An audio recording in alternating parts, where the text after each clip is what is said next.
setting Washington's agenda. The Morning Majority, 5 to 9 on 630 WMAL.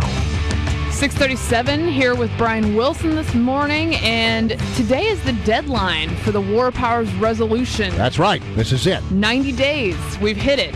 And Obama says he's in compliance.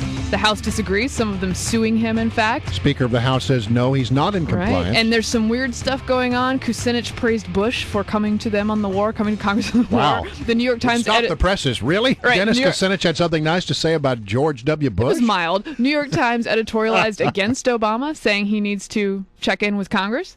The question is, should this come to a vote with the GOP, would they defund? Yeah, will the GOP actually call the president's bluff and cut off funding for what's going on in Libya? And should they? We want to know what you think about that. 1-888-630-WMAL. That's 630-9625. Or you can always text the word feedback to 68683. Want you to weigh in this morning. What do you think? Should the GOP cut off funding for what's going on in Libya because the president has not come and asked for congressional permission? And it gets into the issue of this War Powers Resolution, which is a controversial piece of legislation. Some presidents, I think there have been presidents from both parties who have sort of chosen to ignore it, or they'll offer up some kind of report to Congress they say is consistent with the War Powers Act, because there's a question about whether it is constitutional or not. John Boehner's been on the other side of this issue, but he says it's his responsibility to sort of make sure that Congress requires the executive branch to follow the law. That's part of their responsibility, sort of the check and balance in our constitutional system. Right. Well, and the question is, for me, as somebody sort of hawkish, I actually think it's a useful check to at least have this sort of PR pressure on the president to come to Congress and make the case, which I don't think Barack Obama has done.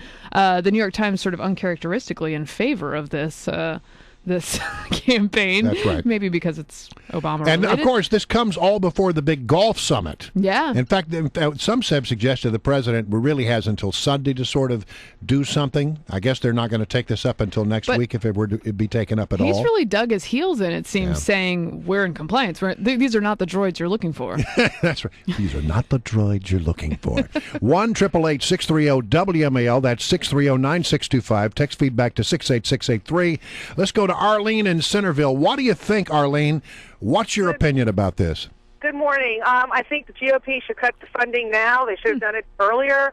For Obama to say that he's in compliance when, as a candidate, he was, made that statement about, the president doesn't have the constitutional authority to just go out and wage war or kinetic military action or whatever the term of du jour is. And if the case for Libya is so valid, then he can make the case to Congress. Congress can vote on it, up or down, yay or nay, and then they can go from there. Well, now, I guess the problem is if the United States is not there. I mean, you're beginning to hear these stories that NATO is sort of already starting to run out of munitions. They don't have the bombs. We supply a lot of planes to our NATO allies. We sell them the planes. But they apparently have run out of munitions. So once again, who comes to the rescue? Right. The good old United States. We carry the load on that. I think. Well, Brian, but if it's a NATO action, then NATO needs to worry about their bombs and what have you and munitions. If it's a U.S. action, then the U.S. should do it completely and have congressional approval. Yeah, I'm torn on this. I think he should have to come to Congress in some way and justify this. I'm not sure what's going on there. On the other hand, I think cutting off funding sends a bad signal. It does not look like leadership, obviously. And then my third thought is NATO needs to learn how to do this. Right. That's right. It's a tricky situation. I do think cutting off funding is probably not something Republicans would go for. Do you think ultimately they'll pull their punch on this? I think they're trying to build social pressure on the president from both sides, from the right and the left is very upset about this as well. Some of them are a little hacky and not upset with them, but a lot of people are upset. Arlene, just one more. If you're still there, I want to ask you one more question that has to do with this idea. If we don't get, we lost her. Arlene, she gave up on us. She thought we were done with her, but no. Arlene, we weren't quite done with you, but that's okay. We'll live to fight another day. The thing that I'm wondering about, though, is if you don't go in and do what you started to do, which basically is either Right. kill Gaddafi or get him out of the country. That was sort of the stated goal here. What happens? What was all this for if you Right. don't do that? Well, and what kind of signal does it send to the rest of the world? And as KT McFarland, one of our good friends who's on the show all the time, what does it signal to other dictators? If you just hold on long enough, we'll just exit the scene. That's right. If it gets a little difficult. We'll say that you have to go, but we don't really mean it. But if you look at the public opinion polls right now, and I'm sure the Republicans are as they look at this, 2-1, Right. Americans say we should get out. Let's go to Doug in Fairfax very quickly. Hello, Doug. Hey, good morning, guys. How you doing? Morning. Hey, listen, I think they definitely should cut the funding, but when they do it, they need to call it a kinetic congressional activity. Yeah, no hostilities there, right? No, sir. Yeah, and that's very funny. But we have the funniest and the smartest Smart listeners. guests, They yeah. really do. I don't know what they're going to do. There's two showdowns here, really.